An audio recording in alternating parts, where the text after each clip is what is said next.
Še letos bo v Murski Soboti zaživel materinski dom, ki bo nekako prvi materinski dom v Prekmurju. Več o tem nam bo povedal Jožef Kociper, generalni tajnik Škofijske Karitas Murska Sobota. Lepo pozdravljeni. Lepo pozdravljeni. Torej, kot sem dejala uvodoma, načrtu je, da bi še letos nekako odprli prvi materinski dom v Prekmurju. Kje, kakšne bodo kapacitete? Kaj lahko poveva o tem?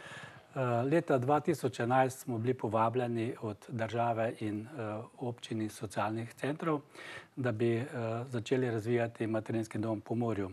Šele konec leta 2015 smo tako rekoč začeli z materinskim domom v Sveti Jurij ob Ščavnici.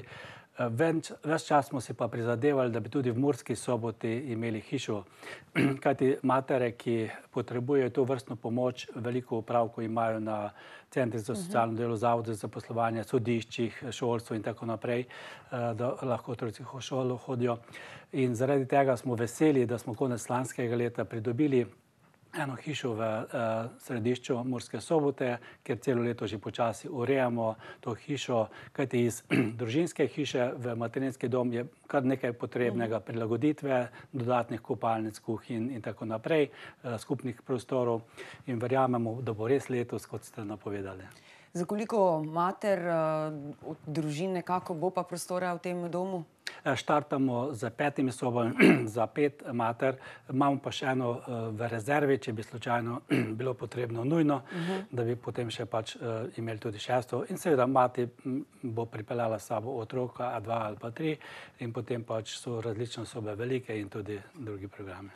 Kakšno je oziroma kdo lahko, ni da lahko, ampak kdo nekako pride v materinski dom, oziroma kakšni so nekako kriteriji, če lahko tako rečem?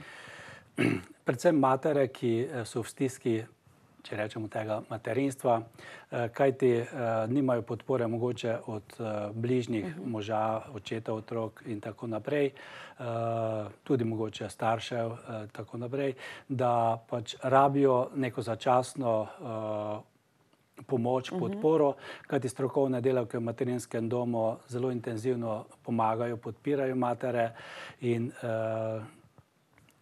tista mati, ki se odloči in ima neko zelo jasno videnje, kaj želi postoriti, lahko veliko naredi. Je kar nekaj mater, ki so uspešno zaključile študij, izobraževanje, se zaposlile, čeprav je bilo izredno težko, ampak so uspele in danes imajo samostojno družinico v samostojni pač stanovanju in kar dobro funkcionirajo.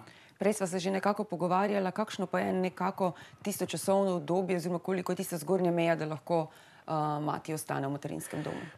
Na začetku nekako je primeren čas, da se napiše in vzpostavi neki osebni načrt za 3 mesece.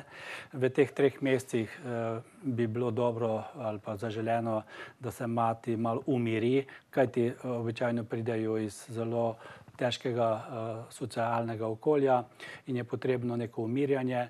Potem pač, če je uspešno ta prve 3 mesece šlo skozi, se podaljša še lahko za naslednje 3 mesece, tam do 1 leta. V tem času pa verjamemo, da če je angažiranost matere, pa tudi sposobnost, da osvoji tista temeljna področja, kjer ima nekaj manjka, predvsem pa na odkrivanju močnih točk, na katerih lahko raste. Mogoče samo še za konec, prej ste dejali, da je nekako velik zalogaj spremeniti družinsko hišo v materinski dom. Tudi ta petek boste nekako imeli dobrodelno akcijo, če lahko tako rečem.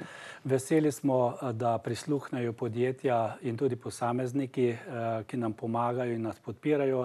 Tudi danes imamo 4 prostovoljce, ki nam pomagajo tudi strokovnimi deli.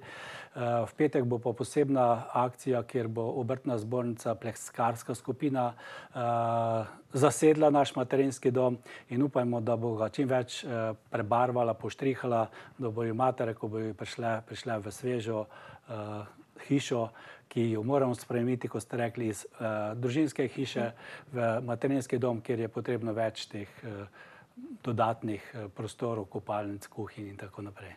Prav, najlepša hvala vam za obisk v našem studiu in seveda uspešno delo še naprej. Hvala tudi vam za povabilo in verjamem, da bodo naši gledalci solidarni in nas tudi podpirali še naprej. Hvala. Hvala lepa.